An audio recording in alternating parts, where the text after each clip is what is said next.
नमस्कार, मेरा नाम सुसन्ना एक्का है और आज का ये बहुत ही ज़्यादा ज़रूरी है, क्योंकि अगर ये वीडियो आप तक पहुंचा है तो इसका मतलब यीशु मसीह आपको कुछ बताना चाह रहे हैं। और एक वचन जो आज आपके लिए ही है और इसी वक्त के लिए है, इसी समय के लिए है, चाहे आपका जैसा भी समय चल रहा है। जिन बातों को आपने कभी नहीं सुना, कभी नहीं देखा, ऐसी बातें आज आपको जानने को मिलेंगी। इसलिए ये मायने नहीं रखता कि ये वीडियो आपके पास 2 साल बाद पहुंचे, 2 महीने बाद पहुंचे, लेकिन अगर आप तक पहुंचा है या किसी ने आपको शेयर किया है तो ज़रूर आप समझ लीजिए कि आज यीशु मसीह आपसे कुछ एक बहुत ही इंपॉर्टेंट बात बताने के लिए जा रहे हैं। तो मैं प्रार्थना के साथ आगे के वचन को आपको शेयर करूंगी। अपने हाथों को उठा लीजिएगा मेरे साथ प्रार्थना में। हालेलुया। सर्वशक्तिमान पिता परमेश्वर, अपने हर एक गलतियों के लिए मैं क्षमा चाहती हूँ पिता। ये भाई बहन भी जो गलती किए हैं पिता, जाने अनजाने, वो सब कुछ आप जानते हैं पिता। इनके हर एक गुप्त कामों को भी आप जानते हैं। आप इनके ऊपर अनुग्रह की दृष्टि करें, इनके ऊपर दया करें।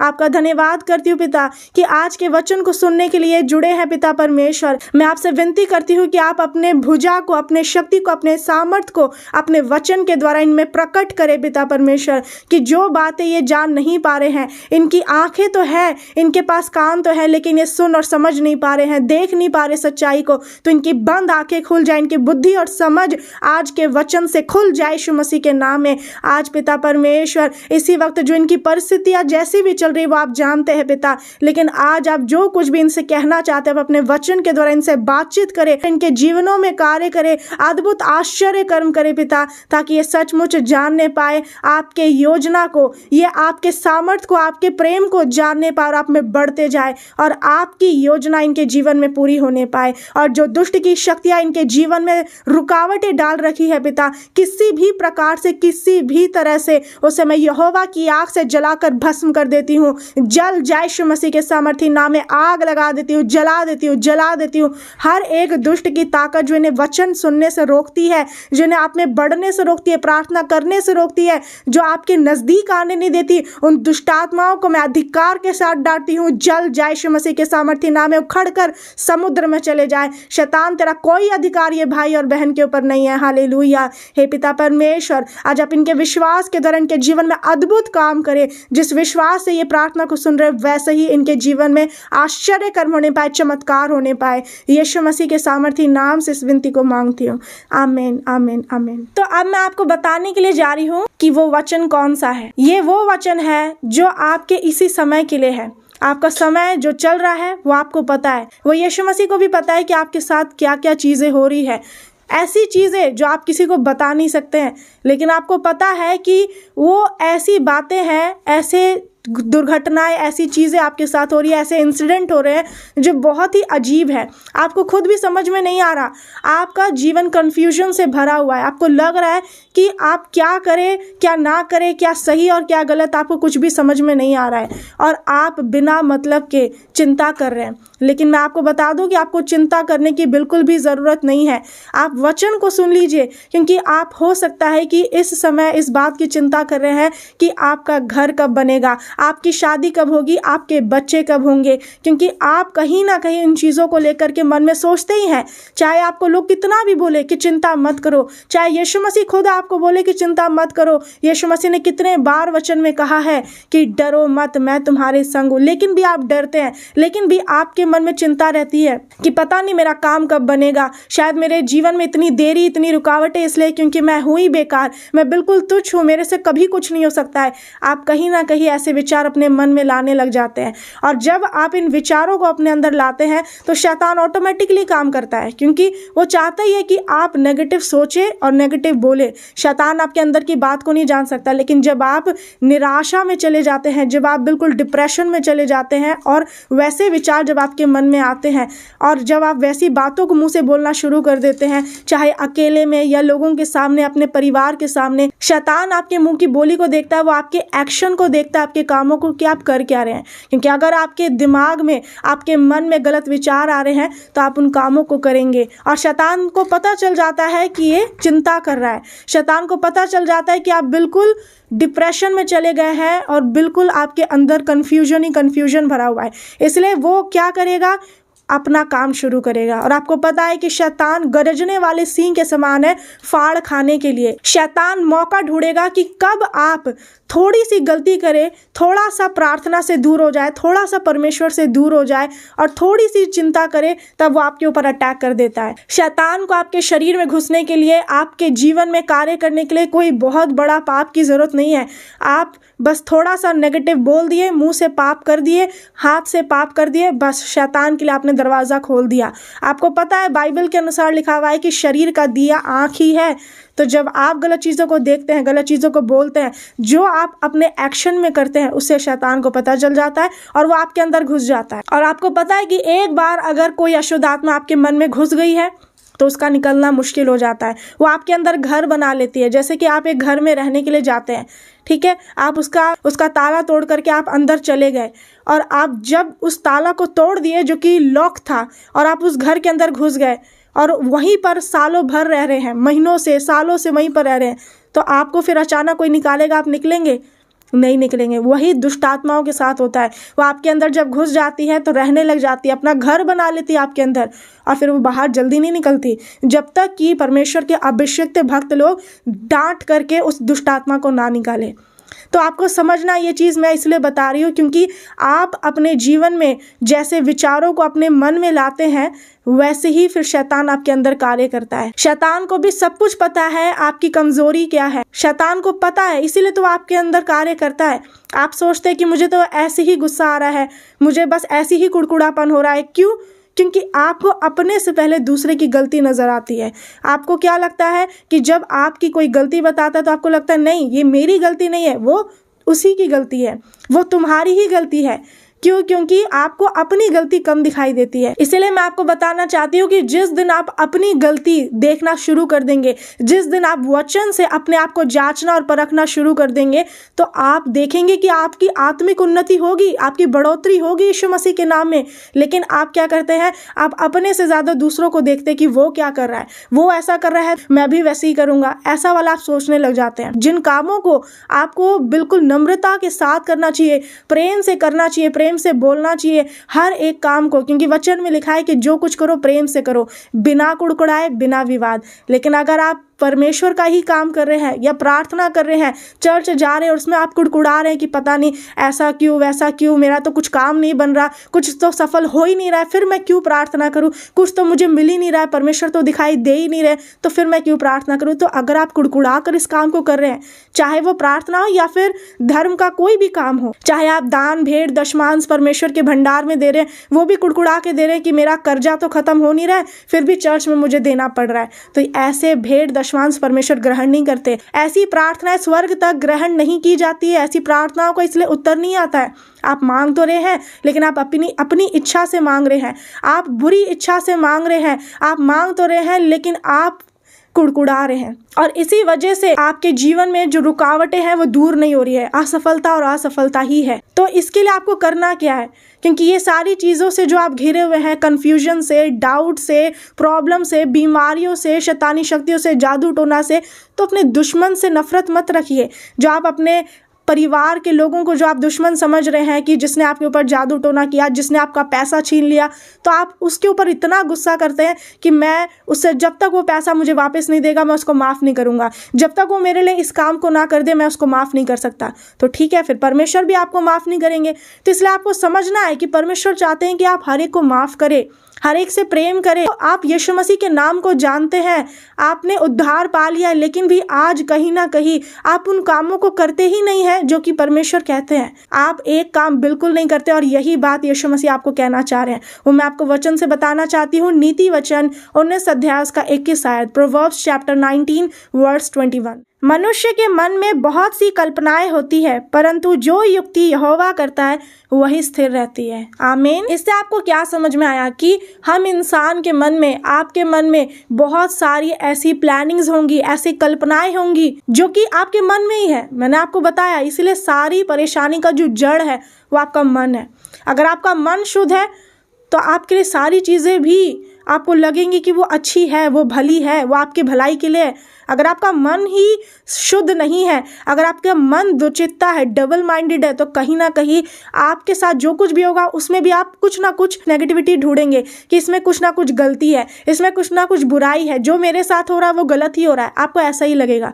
लेकिन जिस दिन आपका मन शुद्ध होगा, जिस दिन यीशु मसीह नाज़री अपने खून से आपको धोएंगे और आप जिस दिन यीशु मसीह नाज़री के उस क्रूस के बलिदान पर विश्वास करेंगे, तो आप देखेंगे कि आपके जीवन में जो कुछ होगा वो भले के लिए होगा। आपके जीवन में जो बुराई भी होंगी, जो बीमारियां भी होंगी, जो परेशानियां भी होंगी, लेकिन वो आएंगी पर वो भलाई में बदल जाएंगी। इसका मतलब है कि वो आपको समझ में आने लग जाएगा और आपको कोई बात की चिंता नहीं होगी। आपको ये भरोसा होगा कि मेरे साथ जो होगा वो मेरे भले के लिए होगा। चाहे वो इस वक्त बुरा चल रहा है, इस वक्त मेरा समय अच्छा नहीं चल रहा है, इस वक्त जो मैं मांग रहा हूँ मुझे नहीं मिल रहा है, जो मैं करना चाह रहा हूँ वो मुझसे नहीं हो पा रहा है, लेकिन मैं भरोसा रखता हूँ कि ये सारी चीज़ें, ये सारी बातें मिलकर भलाई को ही उत्पन्न करेगी।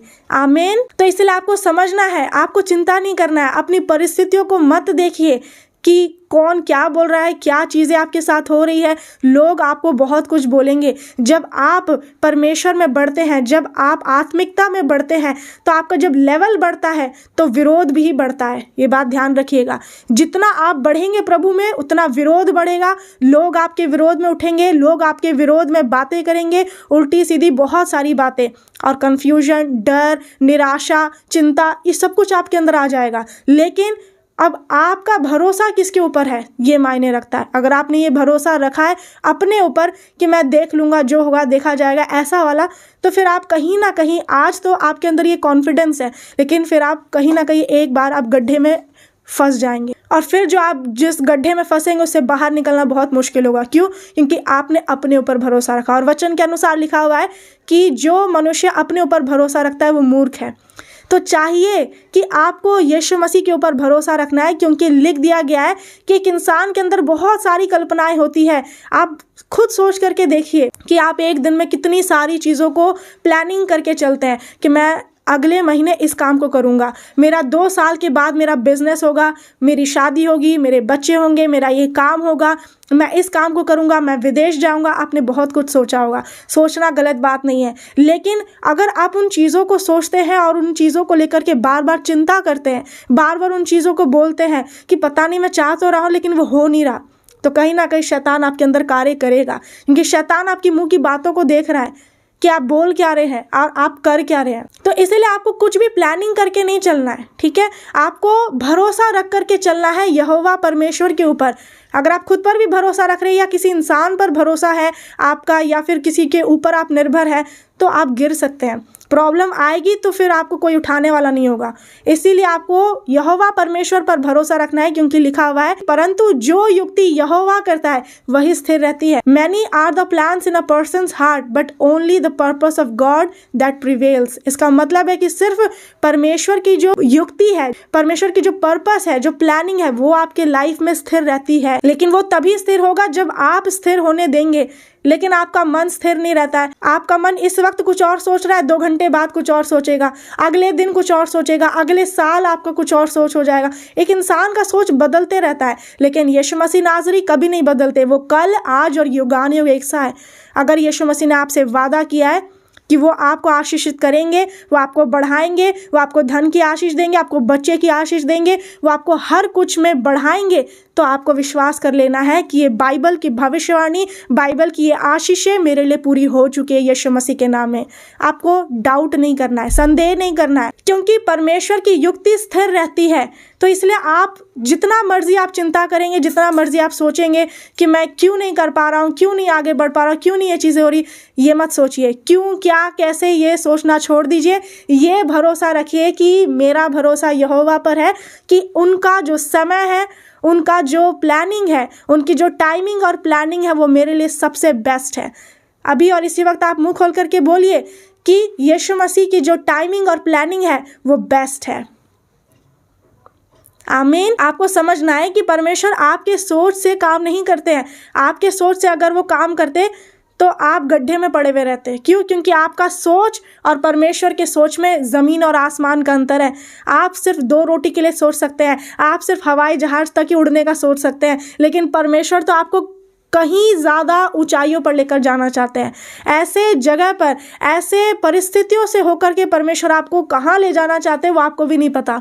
ठीक है, तो आज आप जिन चीज़ों को पाने की कोशिश कर रहे हैं या आपको वो चीज़ मिल नहीं रहा है, हो नहीं रहा है, तो छोड़ दीजिए, सब कुछ छोड़ दीजिए। यहोवा पर भरोसा रखिए कि वो एक नियत समय में, एक एग्जैक्ट और परफेक्ट टाइमिंग में वो आपके लिए पूरा होगा, वो होगा। अब आप सोचेंगे कि ठीक है, अगर मुझे भरोसा रखना है यहोवा पर तो वो मेरे लिए अच्छा ही करेंगे या बुरा करेंगे, मुझे कैसे पता चलेगा कि वो चीज़ मेरे लिए होगा नहीं होगा। तो ये भरोसा रखिए कि जो भी होगा, जो आज आप मांग रहे, हो सकता है कि ना मिले और हो सकता है कि वो मिल भी जाए, लेकिन वो आपके भले के लिए होगा। क्योंकि यिर्मयाह 29 अध्याय उसका 11 आयत में लिखा है कि यहोवा की यह वाणी है कि जो कल्पनाएं मैं तुम्हारे विषय करता हूँ उन्हें मैं जानता हूँ, वो हानि की नहीं वरन कुशल की है, और अंत में तुम्हारी आशा मैं पूरी करूंगा। तो जब परमेश्वर ने कह दिया है कि वो आपके भले के लिए सोच रहे हैं, एक इंसान जो आपका हो सकता है बेस्ट फ्रेंड हो, आपका भाई हो, आपके रिश्तेदार हो, आपका कोई भी हो, जो आपसे बहुत प्रेम रखता है और जिनसे आप भी बहुत प्रेम रखते हैं, एक समय पर आपको लग रहा है कि आज वो आपसे बहुत अच्छे से बातें कर रहे हैं, आपको बहुत सारी अच्छी अच्छी चीज़ें बता रहे हैं, दे रहे हैं, सब कुछ कर रहे हैं, आपको सिखा भी रहे हैं, ठीक है, आपको दुख में से बाहर भी निकाल रहे हैं, आपके सपोर्ट में खड़े हैं, लेकिन वो बदल सकते हैं। लेकिन यीशु मसीह कभी नहीं बदल सकते हैं, ये आपको भरोसा रखना है। वो आपके, एक इंसान आपके मन में कब गलत बातें ला रहा है, कब अच्छी बातें ला रहा है, वो आपको नहीं पता चल पाएगा जब तक आपके अंदर पवित्र आत्मा नहीं होगा। क्योंकि जब पवित्र आत्मा एक इंसान के जीवन में काम करता है तो उसे पता रहता है कि पवित्र आत्मा की शांति मुझ में है और मेरे लिए सारी बातें मिलकर भलाई को उत्पन्न करेगी। उस इंसान को पता रहता है कि आसपास कितना भी कुछ हो जाए, कितनी भी तबाही मच जाए, कितनी भी रुकावटें आ जाए, लेकिन यहोवा अगर मेरी ओर है तो मेरा विरोधी कौन हो सकता है। उस इंसान को पता है कि यहोवा की जो कल्पना है, जो प्लानिंग है मेरे लिए, वो बेस्ट है। तो इसलिए आपको किसी के सोच से चलने की जरूरत नहीं है, किसी के कहने से करने की जरूरत नहीं है, या अपने मन से सोचने की जरूरत नहीं है। अपने मन में जितनी बुराइयां हैं, जितनी चिंता है, जितने कंफ्यूजन है, उसे निकाल करके फेंक दीजिए। इसी वक्त अपने हाथों को उठाइए और बोलिए कि परमेश्वर, जो भी मैंने अब तक अपने मन में गलत विचार लाए हैं, जो भी मैंने अब तक अपने मुंह से पाप किया, अपने शरीर से पाप किया, उन सब गुनाहों को मैं मानता हूँ कि मैंने गलती की है और मैं उन गुनाहों को छोड़ता हूँ, ताकि आप मुझ पर दया करें यीशु मसीह के नाम में, आमीन। तो अगर इस वक्त आपने माफ़ी मांग लिया परमेश्वर से, तो आप विश्वास कर लीजिए कि अब आपके जीवन में जो कुछ होगा, अभी जो कुछ हो रहा था वो परमेश्वर आपके लिए अच्छा ही करना चाह रहे थे, ठीक है, लेकिन आप उन चीज़ों को होने नहीं दे रहे थे, आप अपना चला रहे थे। लेकिन अब आप सोचिए और ये परमेश्वर को बोलिए कि परमेश्वर, अब आप अपने विचार से मुझे चलाइए, आप अपने पवित्र आत्मा से मुझे चलाइए। जब आप ऐसा बोलेंगे, आप देखेंगे कि आप जो काम करेंगे, आप जो बोलेंगे, वो आप नहीं होंगे, वो पवित्र आत्मा की सामर्थ होगी, वो पवित्र आत्मा होगा जो आप में होकर बोलेगा यीशु मसीह के नाम में, आमीन। अब आपको एक बात और मैं बता देना चाहती हूँ, थोड़ा सा आपको लग रहा होगा कि ठीक है, ये सारी चीज़ें तो जो परमेश्वर करेंगे वो अच्छे के लिए होगा, लेकिन जब आपसे लोग बोलते हैं ये नहीं हो रहा, वो नहीं हो रहा, ऐसा वैसा, तब आप क्या बोलेंगे? तो मैं आपको बता दूं, वचन के अनुसार आपको ये बोलना है कि यदि परमेश्वर की इच्छा हो तो ये पूरा हो, और यदि नहीं तो ये पूरा ना हो। ऐसा आपको विश्वास करना है, ये नहीं कि मुझे पता है कि ये मेरे लिए अच्छा है तो ये होगा। विश्वास ये भी अच्छा है, लेकिन सबसे बड़ा और आश्चर्य करने वाला विश्वास कौन सा होता है? वो यही होता है कि यदि प्रभु की इच्छा हो तो ये मेरे जीवन में पूरा होगा। यदि प्रभु की इच्छा हो तो मैं बढ़ूंगा, मैं इस काम को करूंगा, मैं उस काम को करूंगा, मैं यहाँ वहाँ जाऊंगा, मैं वो करूंगा। ऐसा होता है विश्वास, ठीक है। जब आप ऐसा बोलते हैं तो ये दिखाता है कि आपका भरोसा परमेश्वर पर है। लेकिन जब आप बोलते हैं कि नहीं, मैं कल कर लूंगा, मैं करके ही रहूंगा, तो ये आप अपने ऊपर कर रहे हैं भरोसा। जब आप अगले सेकंड के विषय में नहीं जानते तो आप अगला साल, अगला महीना कैसे जान सकते हैं? इसलिए अपना चिंता, बोझ यीशु मसीह को दे दीजिए, क्योंकि वो आपकी चिंता करते हैं, इसलिए ये वचन आप तक पहुंचा है। आप मुझे कॉमेंट करके लिखिएगा कि यीशु मसीह, प्रभु परमेश्वर, मेरे दिन तेरे हाथ में है। क्योंकि जब आप ऐसा भरोसा रखते हैं तो पता है कि चाहे आपका भविष्य में कुछ भी होने वाला हो, वो सब परमेश्वर के हाथ में है। इसलिए अपने हाथ में मत लीजिए सारी चीज़ों को, ठीक है। चिंता, काम, नौकरी, ये सब कुछ अपने हाथ में मत लीजिए, परमेश्वर के बलवंत और शक्तिशाली हाथों में सौंप dीजिए। वो आपके लिए रास्ता निकालेंगे, आपके लिए जो करेंगे वो आपके लिए भले के लिए होगा, यीशु मसीह के नाम में। अगर आप चाहते हैं कि सचमुच ये बातें और लोगों को भी सुनने की ज़रूरत है। तो आप इस वचन को सभी लोगों को शेयर कर दीजिए ताकि आप उनके लिए आशीष का कारण बने और परमेश्वर का जीवित और शक्तिशाली वचन पूरी दुनिया में फैल सके। आमीन। जितने भी मसीह में भाई बहन है, कलीसिया है, परमेश्वर के दास दासी है, सभी को नमस्कार। God bless you all. नमस्कार।